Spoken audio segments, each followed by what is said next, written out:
design it speaks to livability and how you want to express yourself in your home. But let's remember also, because we spent a lot of time today talking about design trends aesthetically, that when we're looking at data, really also important to think about livable. There's so many other things that aren't just aesthetic. Good design helps someone to live their dream.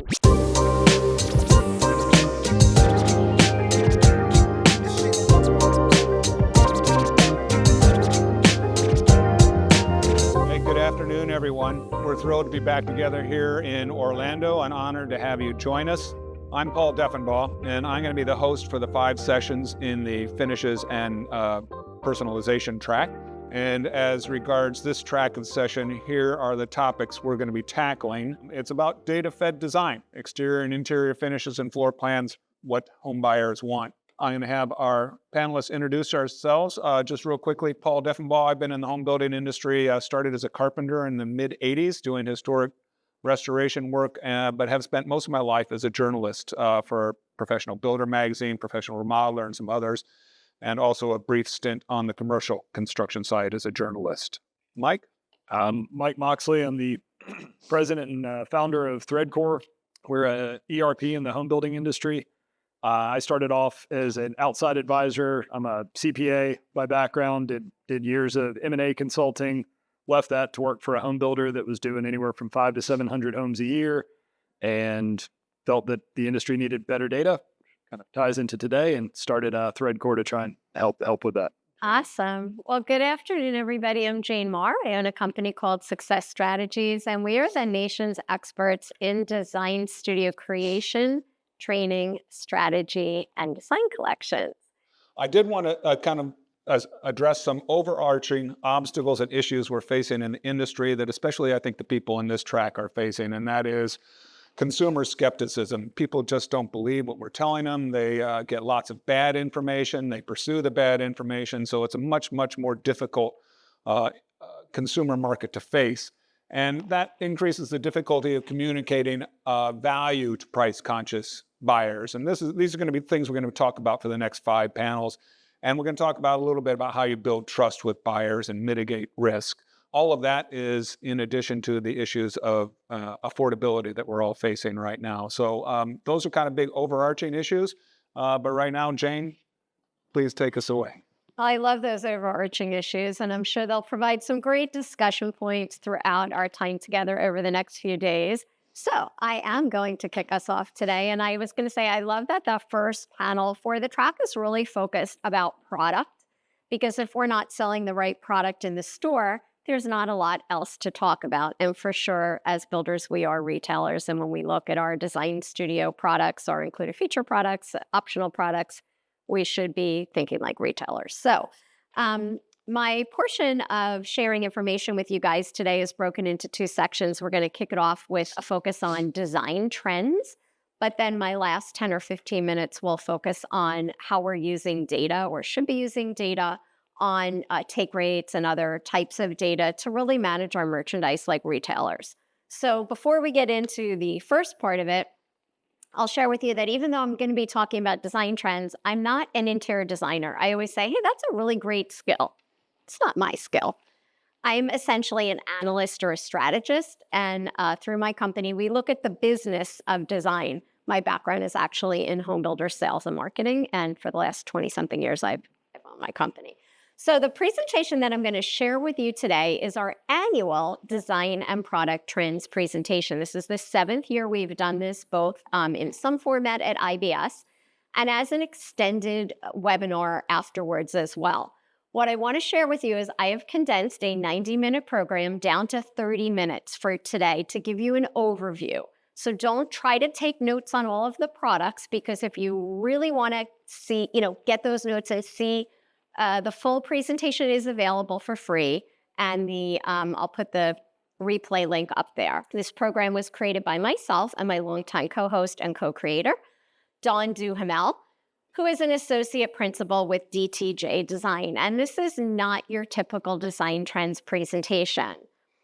For the 7th year now, in the few months preceding IBS, Dawn and I meet with dozens of new home product manufacturers, the leading industry suppliers. We research consumer trends as well as design trends. We call that information down into the overarching design trends that we see driving home builder finishes and features. And we present those so that the concept is that this presentation hopefully will shortcut the pathway for these products to be included in your homes, to be offered in your design studios, embedded into your design collections, and showcased in your model homes. It is fast-paced. I will move quickly. I've got some notes so I stay on topic and don't go over my time so we can hear from our rest of our esteemed panel here. And I think that's about, one other thing too is that this is really a future-looking program. The products that make their way into the program are the leading suppliers' new products. And for us, new is something that's been introduced in the last 9 months or so. So without further ado, here we go. We're going to start off before we hit the 4 trends with what we call everything, everywhere, all at once. And these are things that perhaps were past trends or very prevalent today, but are not in they didn't make it into its own one of the 4 trends. First off, nature is the ultimate influencer. We've seen that biophilic influence for a long time now, and it's not going away. We segued from the cooler whites and grays to what we kind of have been calling grayish lately, but you better believe in beige because it is all about the warmer colors right now. Chocolate is a nice way to say brown, if you're afraid. We're going to get dark and moody, but in a good way.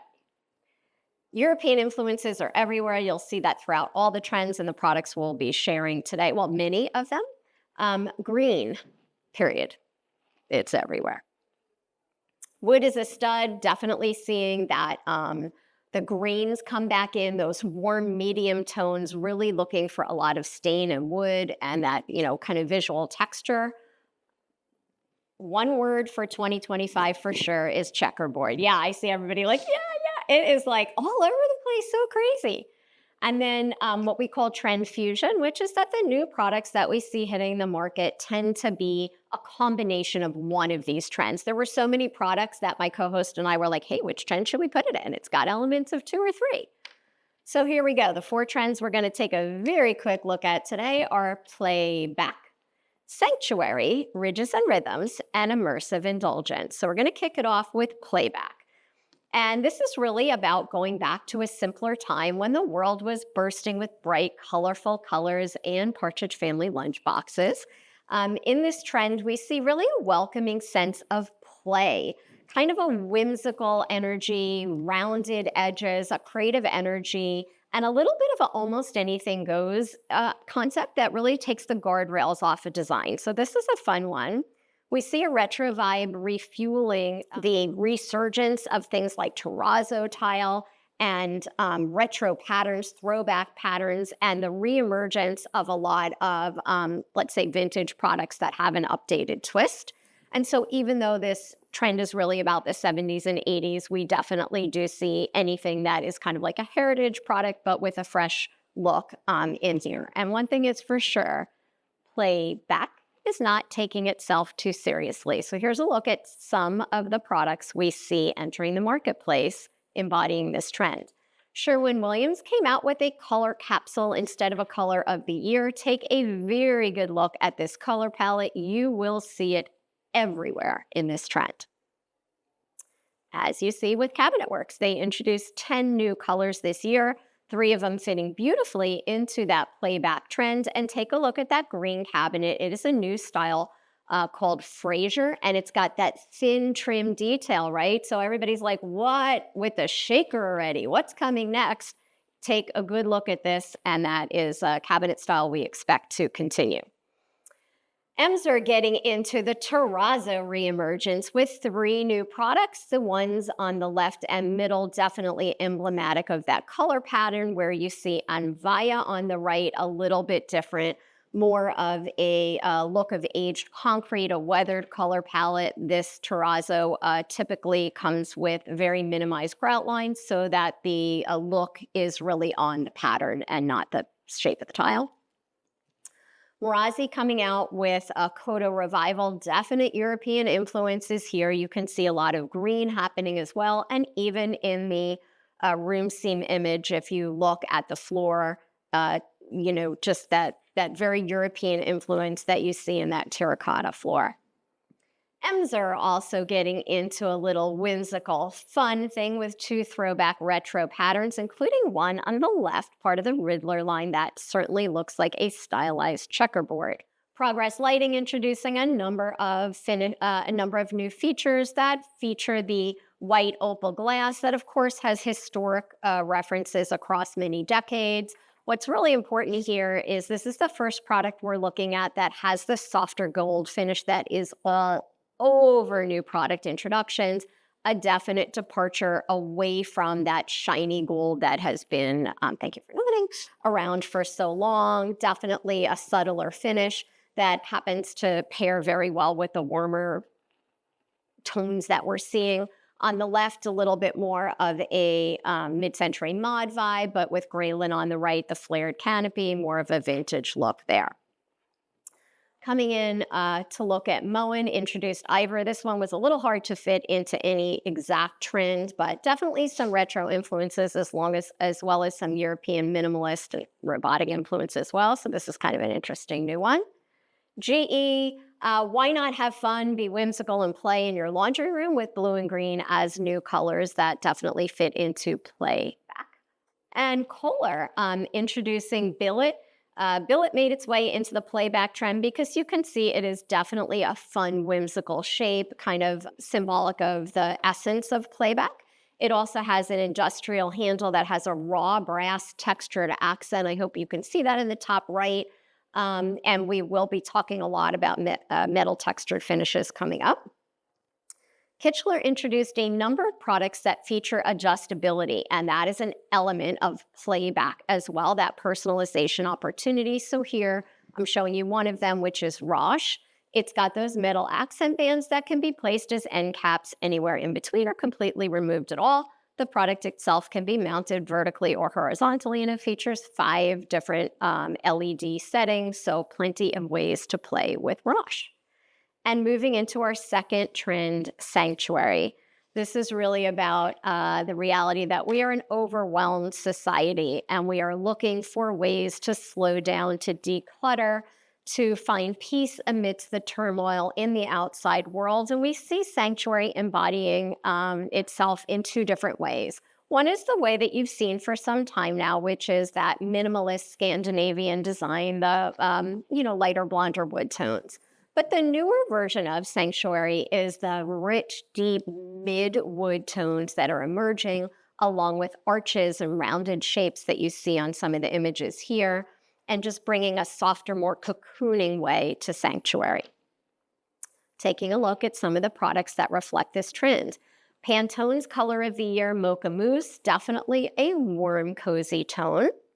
And we're seeing Moen go big with their bronze gold finish. You may remember that last year they introduced this finish on their Smith bathroom faucet, and we are so excited that it is launching throughout the year in many of their kitchen and bath lines. Again, representative of that, finish that we kind of see coming out everywhere. A little bit of a vintage charm, nice pairing with warmer tones. Cabinet Works introduced 10 different finishes this year. We're seeing 4 more of them now. These definitely having the natural influences reflecting earth, flowers, sky, and nature inspired. Master brand with 2 new finishes. You'll see one coming up in one of the other trends, but in this trend we see Coastline. This is absolutely a blonder wood, but you can see a lot of the green. I think that's important to note. Definitely more of a relaxed look here. Next few slides are going to show you what's happening in different types of wood or wood look flooring. So with MSI W Series, this is their engineered product. A lot of light and honey tones. You'll notice there's none or very minimal gray in any of these new introductions, and that's the takeaway. Shaw taking a look on the left at their engineered product, light and medium tones, and on the right, Alps, which is their LVP, definitely a warmer tone here. That's the product with their Cortec underlayment. And when we look at LVP from Mohawk, both of these brand new lines featuring one kind of light blonde wood, but the rest pretty warm and honey-toned as well. These are the products that feature that solid tech or technology. And a lot more of the product data is in the longer version if you guys want to access that. This is Mohawk's Revwood line. What's really exciting is this is the first time in a few years that they are having a big expansion on their baseline product. So that is bringing the water resistance down to the entry level. And you can see like very mid-tone palettes here. And then Cambria, who we count on to be very fashion forward, going in two directions with their new product launches. The first, fitting nicely into this sanctuary trend, is these warmer, lighter, creamier neutrals. Other than Everly, which is a popular line for them that has now come out in this warmer tone, you can see that generally speaking, we are seeing less of that big, bold, sweeping, marble-looking veining come out in the new products, more of an overall patterning, and that's the takeaway here. MSI also not quite as creamy in their introductions, but definitely more of that overall patterning and less of that big marble sweeping veining. Emser with Lavada, both in the kind of textural context as well as in the colorway, emblematic of kind of the serenity of the desert here. This product is rated for outdoors, so that's a nice feature. Daltile coming out with Sand and Stone. You see the different sizes of the conglomerates, aptly named, just a very serenity-inspired product here. Visual Comfort & Co. showing us different ways that lighting is taking advantage of this trend. Stasi on the left, a little bit of a petal influence. Wellen with its wavy water-like kind of arms, and Hikari, that Japanese lantern sanctuary kind of feel, but in a modernized, updated twist. And you'll see, again, this kind of some of these softer golden tones. Daltile, we thought this was pretty interesting, more of an organic penny and an organic hex. So you see the softer outlines just bringing in a little softer, comfortable kind of feeling to the typical mosaics there. You'll notice a lot of introduction of the green colors in this new palette as well. Trex, other than Tide Pool, there are 4 new introductions. I would say 3 or 4 really embracing the trend toward the sanctuary palettes there. And last but not least in this trend is James Hardy, giving us an updated twist to that farmhouse look. Everybody's like, hey, what's going on with farmhouse? Is it still out there? And here's a way you can give it an updated twist with their color of the year, evening blue, instead of doing the white with the black shutters. That's, still popular, but here's the direction we're heading in. Taking a look at our third trend of ridges and rhythms. Back in 2023, we had a trend called tactile and textured. And then last year, there was a trend, something like fluting frenzy or something like that. And that fluting element is really strong, but we're seeing tactile come into virtually every product category in all kinds of new ways. So this year, we've got ridges and rhythms.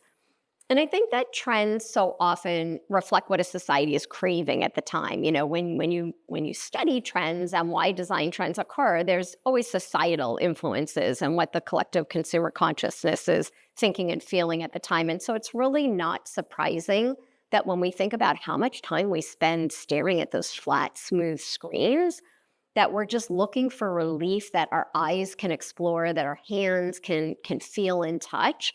So we see a lot of this textural aspect coming in. It comes out in a few different ways.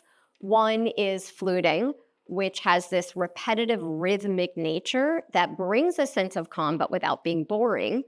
And we also see the natural materials, kind of that biophilic influence continuing, those natural materials that give us a sense of texture and a tactile nature, visual interest in all of that. So again, every manufacturer seems to be exploring how can we get a tactile nature into some kind of new product introduction?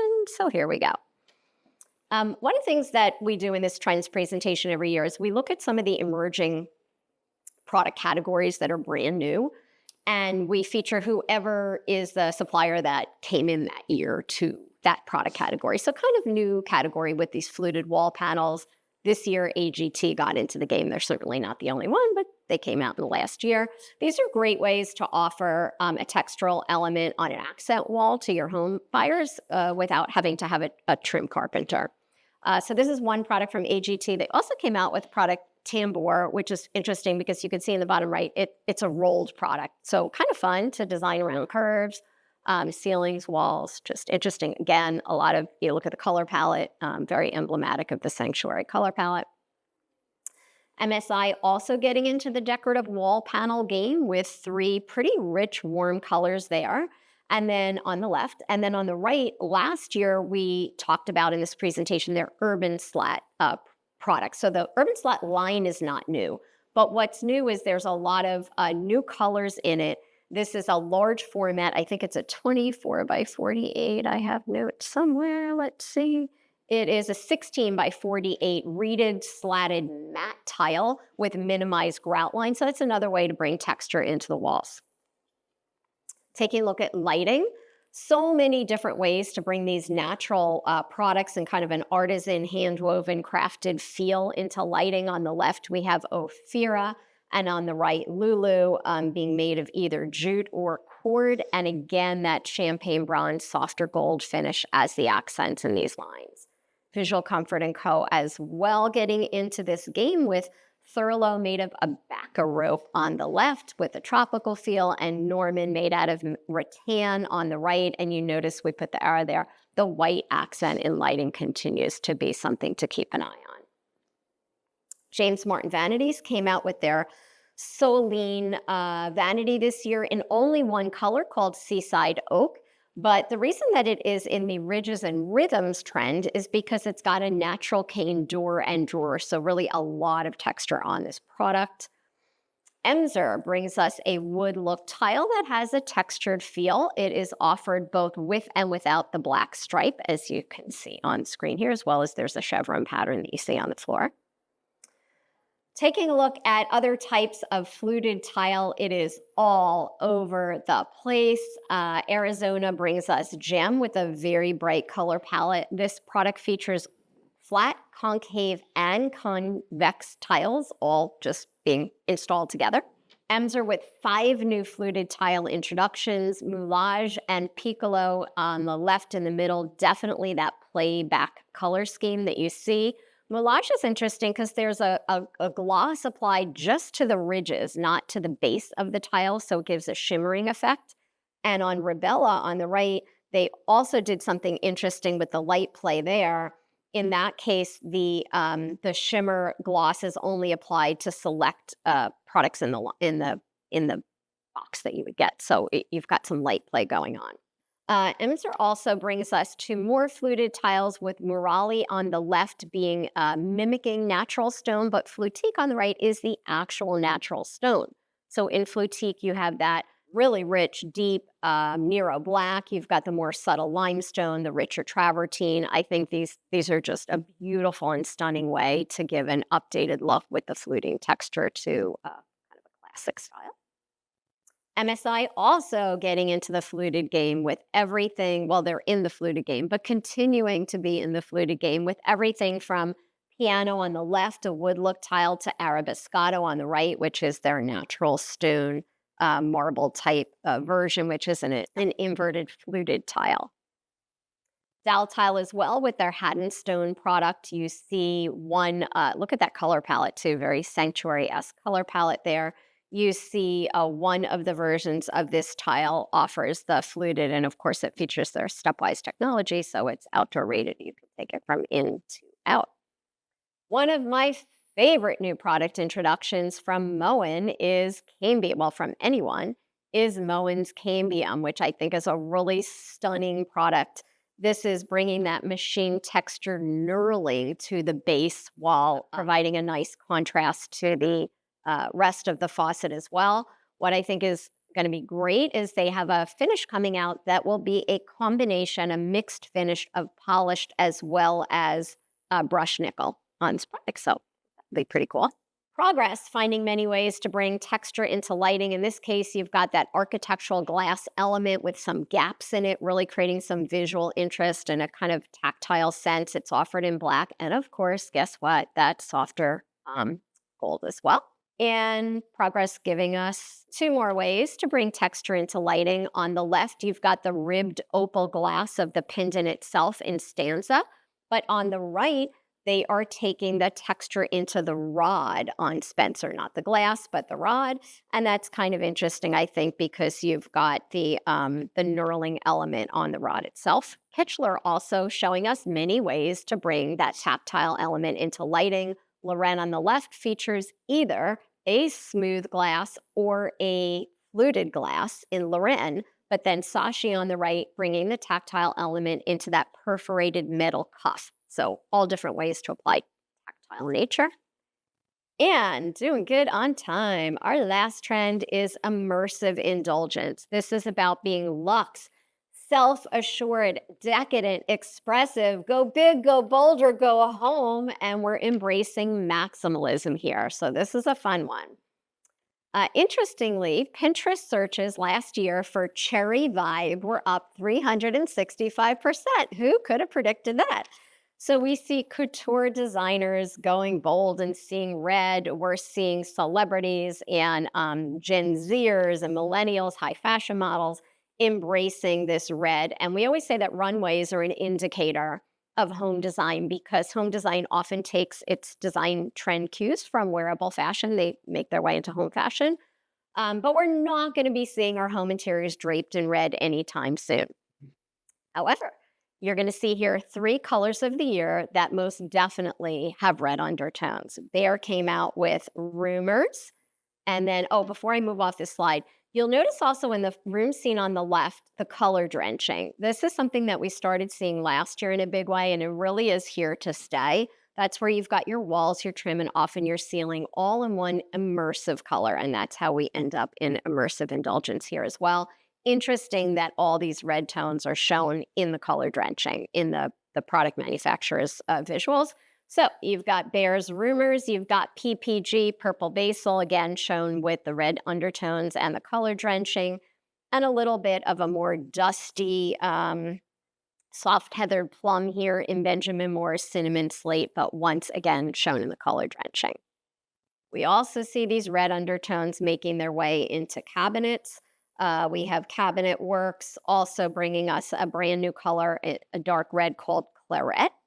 And the second of the new finishes from Master Brand, we saw the first in the Sanctuary trend. This is their second, definitely more of a muted tone, but unmistakable red undertones in their current finish.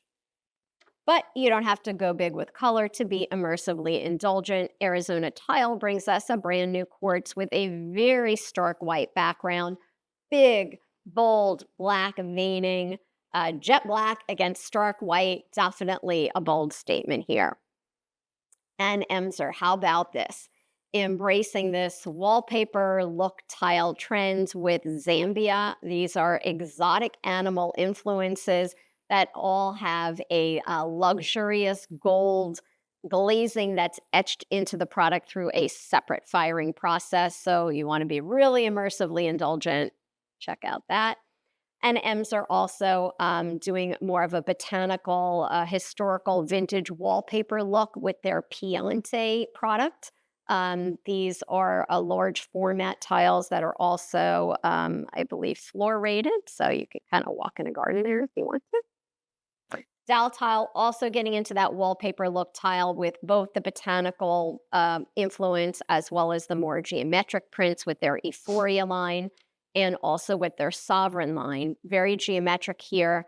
They told us they made a very intentional move towards putting a lot of green into this product line, but there's also another part of Sovereign, which is this other part. It's a large product line that is the, marble-inspired look that is quite a bold look as well with a couple different options there. Costantina with their Decton product, you may be familiar with that. It's a higher end ultra compact surface. A new Decton line called Artique takes its influence from quartzite, not quartz, but quartzite, which we are seeing a lot of. So you've got that luminosity and a lot of depth in those quartzite inspired looks. MSI also getting into the game with Exotica, another example of these, onyx and marble inspired large format tile. Dal Tiles Ecclesia, if you were at the Builder Show, this product was actually shown on the floor, as it's shown in the room scene photo, on the floor of their booth. Some of you guys may remember that. This is an enormous product line with a lot of European influences as well, real marble. And Cambria, we looked at their warmer, softer, creamier new products influence kind of in that sanctuary tone. But here, they're showing us the charcoals and the moody chocolate tones with some flecks of gold. And not surprisingly, these deeper, richer counter colors also pair really well with the warm, rich wood tones that we're seeing. Kohler, introducing a brand new finish called Vibrant Brushed Graphite, which is halfway between matte black and their luxurious titanium finish, although it is not as gray as titanium. And it's being introduced first in the higher end lines that you see on the screen. So for everybody that's over matte black, there you go, another opportunity. And rounding out our immersive indulgence trend is new, exciting news in bathing coming from, believe it or not, Australia with their American debut of their acrylic lower priced versions of their luxurious hammock bathtubs. This is a pretty cool product. The acrylic tub is in either matte black or matte white, which I love because you don't typically see acrylic in matte. But you have the version on the left, which is Haven suspended between these, I think they're steel frames. Or on the right, how cool is that? The base can be either matte black, matte white, or clear, which gives the illusion that the bathtub is floating, which is kind of cool. Okay, lastly on trends, we have another section we call AI Always Inventing, where we're talking about something that maybe isn't design trends related, but these are new products that don't fall into the design trends, but still deserve to be mentioned. Usually these products reflect either a focus on sustainability, the concept of trying to bring higher end products down to a more affordable level, or just anything that is pushing the boundaries of what's possible. So I have just 4 to show you in this grouping here. The first is a continued discussion on the porcelain slab category, a category that has been around for a number of years, but really is gaining traction. So builders should keep your eye on these slabs. This year, it's Arizona Tile getting into the porcelain slab product category. What's pretty cool about this, and by the way, their new launch has 24 colors, is these products are heat resistant. They're very durable. They could be applied to walls, floors, showers, outdoor fireplaces, all kinds of applications. You can book match them. So lots of interesting things you could do with porcelain slabs. We have to talk about carpet. Shaw continues to lead the way with being able to put products out there that are pet friendly in their Pet Perfect and their Pet Perfect Plus line. They say that these products help us against the 4 Ps, which are pee, poop, puke, and paws. And I mention this because it definitely reflects that, builders need to be thinking about the livability of these products in our homes and the fact that, pet ownership is like massively growing in these lines, reflecting the movement towards less shiny, more of a delustered appearance. Cosentino coming out with a new mineral surface category called Inlayer, reflecting their deep commitment to sustainability. This product Inlayer is manufactured with, I believe it's 99% recycled water, recycled materials, and 100% renewable energy. So something interesting to keep your eye on there. And lastly, we have Richelieu with their Ocean line. This is manufactured completely from fishing net polymers, eco-friendly hardware product. The 2 colors that you see have minimal additional pigmentation, so they are reflecting the colors of the actual raw source material. I think I did that pretty quickly. So that reflects the design trends portion of things. And now I want to take you through a little bit about what do we do with these great products that we have. As builders, we really need to be thinking about how do we create a product assortment, right? That's a retailing term for the products that we offer to our customers. How do we have the right merchandise and keep it updated? How do we make intelligent, strategic decisions? And I know Mike is going to have some great information to share with us on this as well. And so because essentially I'm a business analyst, I geek out on data. I love analyzing numbers. So I wanted to talk to you a little bit about how we collect, analyze, and act on data to make intelligent decisions on what products we should be including in our homes, offering in our, studios, embedding into our design collections. So in talking about collecting appropriately, the way that data gets into your ERP system or your database is absolutely critical. We have to collect the right data if we have any chance of analyzing it. And I spend a lot of time working with builders who the way that they input data in the method or the format is not conducive to pulling data out that they can make intelligent decisions on. You've all heard the phrase garbage in, garbage out. So this relates to everything from having consistent nomenclature to the way you structure down to the SKU level the data that goes in. So if you have a level 1 quartz and then maybe there's a drop down in your ERP for the colors, but you're unable to capture the data on the colors, then you're only capturing the data on the level of the product. That would be one example. There's many more. I want to say that sometimes as we get more savvy, and thank goodness we have more technology in so many ways, it does require a kind of a massive overhaul of your database and the way that you put information in, which probably is, legacy from decades of various people in purchasing, probably loading data in without a thought to how we're going to pull data out. So think about the way data goes in. You should always be reverse engineering your data going in based on your end goal. So know why you're collecting the data, what actions you want to take on the data, and then make sure you're loading the data in, even if you have to take the time to rekey it, so that you're going to be able to pull out the data and make intelligent decisions about the business of design inside your home building business. SKU reduction is a topic I have preached on for over 2 decades. I still believe 2 decades later that most builders, not all, still offer too many products because we erroneously think someday somebody might want it. We don't want to say no to our customers. That is not in your customer's best interest. It for sure is not in your own best interest. Because every product we carry, we have to maintain in many ways, whether it is the design consultant's knowledge of it, the updated of the pricing, the way it flows into all of our different tech systems, space in the design studio. Now that we have visualization technology, we have to visualize it. It's just, there is a cost to carrying too much stuff. So think about SKU reduction. Don't cause what's called opportunity cost for your customers when they look at products that are too similar. Neither one feels just right because there's not enough contrast there, and they don't make confident decisions. Filter your data. Looking at your aggregate or summary data is an input factor. It's got certainly some value, but where you really get the value is when you start filtering and slicing and dicing that data in meaningful ways. One simple example, let's say you sell 400 homes a year, and 100 of those are inventory homes. If you're pulling take rate data, those 100 inventory homes don't count. They don't reflect consumer demand.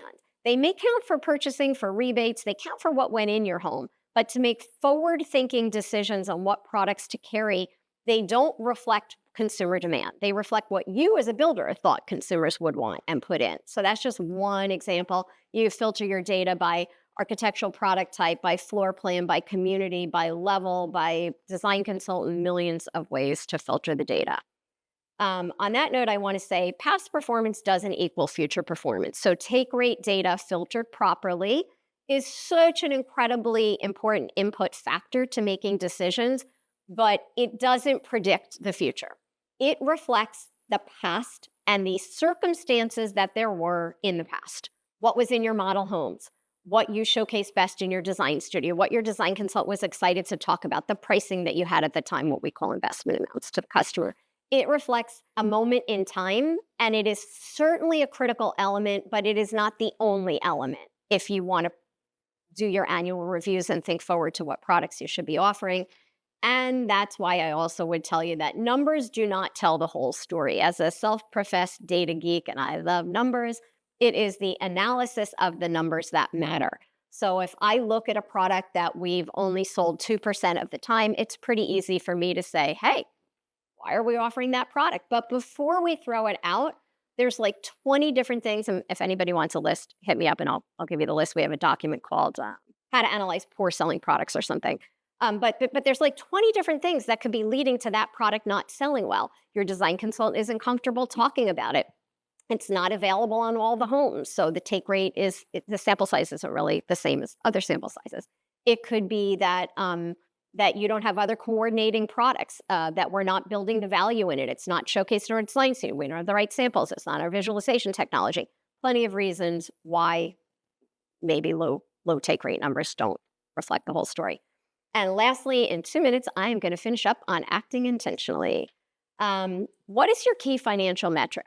I have a lot of builders that want to talk to me about how awesome it is that they're getting 60% or 55% margins, and they want me to say, great job. Maybe it is a great job. Maybe it's actually not a great job. Because really what matters is the interplay between margin and volume. So, you may be getting 60% on this product, and out of 100 applicable homes, and that's a key filter, right? 100 homes that could have, home buyers could have chosen that, maybe 5 did. So hooray, 5 times you had 60% margin. I might look at it and be like, hey, what if we went to 55, 53, 50%, 48%? What if then we had 28% of our home buyers choosing that, or 35%? Now we have happier home buyers. We have buyers that trust us in the pricing on that product, so they think the investment amounts on the other products are good as well. And we have more money in our pocket at the end of the year, because in option sales, what matters is aggregate per home profit, not per home profit. It is the profit across volume.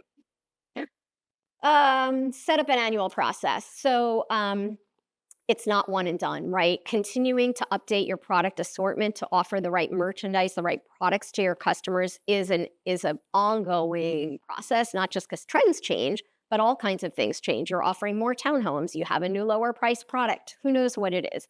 You have this opportunity to continually renew. I encourage you to have a replicable process that includes all departments: construction, warranty, sales, design, everybody else that I'm forgetting to mention, so that there's unique point of views: purchasing, operations, IT, so that we think about all of these products and how we're going to sell them as we continue to refresh. And you, especially if you are a design focused builder and part of your brand position is, hey, we're the leaders in design in the marketplace, you can't get behind where your customers are coming to you for the latest products that you don't offer. And lastly, rinse and repeat, because it's not a one and done. Having that replicable process will make it easier and hopefully even fun and interesting to go through every year and update your merchandise. And That was great. Thank you very much, Jane. That was fabulous. And I'm sure everybody here has like 27,000 questions like I do. But I want to start kind of with the first question to Mike, because we're talking about data-fed design. We just got a bunch of data-fed trend ideas. How are builders weaving their data-fed design into their strategies and planning processes, developing plans and finishes that speak to the trends that Jane just kind of elucidated? So what we're seeing is the ones who are really forward-looking, and that puts them in fairly rare air. You probably see that. But the ones that are looking out at these things, they're looking first at what do we want to offer, and they're understanding what the market is going to want. They're taking all that information, and then they're blending it into everything else they do. So once I've decided I want to offer something, I have to know the full impact. And I think that's the part that can sometimes get lost. The fact that red is a popular color, having painted houses or painted rooms red before, I know that's a difficult color to paint. And so you look at that, you say, if we want to offer red, what does that mean? It doesn't just mean that maybe there's a dark color premium that I'm going to get charged by my painter, but it means my drywall has to be better. The likelihood that I'm going to have warranty is going to be a lot higher. I go through and I make these decisions, and I want to track how much I'm making on that individual product. But I also want to be able to see through every piece of it and see what the true cost is. And if the cost is I've got to pay more to have the sanding up to a certain level so that I can paint the wall red, and that I know I'm going to have more callbacks, I want to be able to see all those things, and all that information has to come together. So as we're tracking data, and a lot was mentioned about the fact we want to track data, but we want to track good data. It's how does that design selection permeate through the rest of the process? So am I getting feedback not just from my sales agents to say, hey, we like the red room, we think that makes a lot of sense, the color wash is great, but am I also getting the feedback from the trade saying that when I paint the ceilings a darker color, it's taking more coats, it's taking longer to put it in? Does it affect my cycle time? If we go through and look at it, so everything I'm looking at is from the perspective as a CFO. And if I'm looking at it and painting something a darker color is going to take 3 more days, that's a huge impact and there's a big cost there. And I want to make sure that I'm capturing all that. So integrating all those pieces together. And then ideally you do have it set up into one ecosystem where all of that information comes together. We're tracking it appropriately from the client going into the model home, having one experience, making their selections and going all the way through. And then the final piece is how that'll ultimately integrate in with, so you ended with AI. I also end with AI, but our AI is a little different. How are we ultimately going to be using that data and making sure that your information is set up so that you can leverage AI in the future? Because I think over time, you're going to see that more and more platforms start to introduce the ability to leverage artificial intelligence. And if your data is not set up and structured properly, you're not going to be able to leverage that. Thanks, Mike. And I invite people to ask questions from the audience as well, because you have a wealth of resource here. One of the things that I'm trying to connect two things between what Jane, you said, and Mike, you said. Jane, you're talking about reducing the number of SKUs. And it seems like the process that Mike is talking about is a great way to go through that and identify the way to reduce those SKUs. Can you guys talk a little bit more about that part of it? You want to kick off? Sure. Yeah. I love to see as we help clients roll into our system or if we're helping them, I love to see products fall off the list. That's it. A lot of times. Honestly, me too. Yeah. I feel like a lot of times they're not doing the annual review. They're not going through every year and saying, okay, does this thing still make sense? I've been doing this for N number of years. And it's always been on there. And then they finally move to a new system and they say, okay, maybe it's time to go in and clean house. And you look at it's kind of like if you move and every time you move, you throw some stuff away and you're like, that felt good. I should move every couple of years to have a clean house.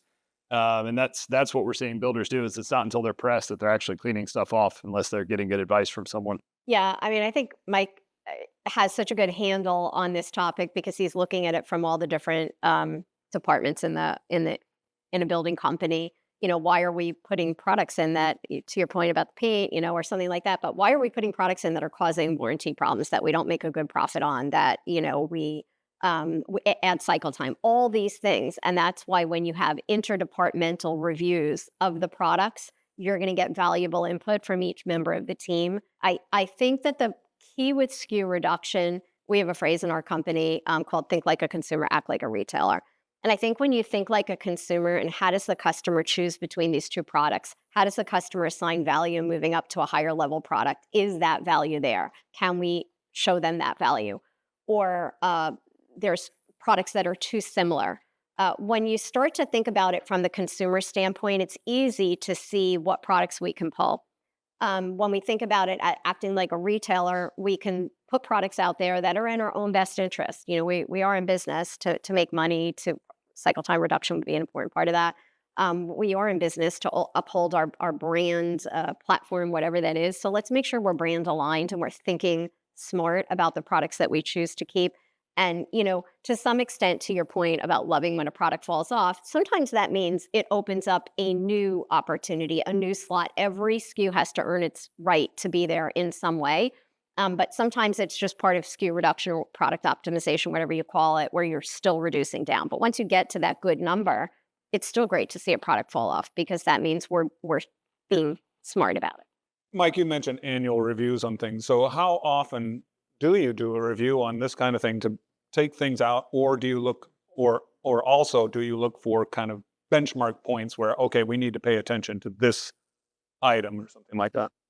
My guess is for most clients, it probably depends on where they are in the market. If they're market leading and design forward, they're probably always looking at it. If they're a little bit lagging, it's probably something they're doing annually. We see it a lot when there are price changes. Company comes out and says, all right, tile's about to change pricing. Then they go back and they reevaluate and see what makes the cut. But I think it probably depends on how focused they are on being cutting edge. Is that what you're seeing with your? Yeah, I would say general. I mean, first of all, yes, Mike's right. I mean, it has to be ongoing. So for sure. Our national builder clients have kind of category reviews of different categories at certain times during the year. Our smaller mid-sized clients being more flexible and nimble, like Mike is saying, it could be just on a rolling basis. Certainly having a cost change is one trigger. But I would say, and I think you would agree, it shouldn't be the trigger, but it often is. But that shouldn't. Then you're just being reactive. So I'm a big proponent of building company culture, and one of the problems with establishing feedback loops before you get good company culture in place is that nobody's taken responsibility, or no team is identified to take responsibility for these kinds of actions. These assessments that get into a holistic look at the design process and the products that you're offering. What advice would you guys give for developing teams to begin at? Who's responsible? Who leads the team?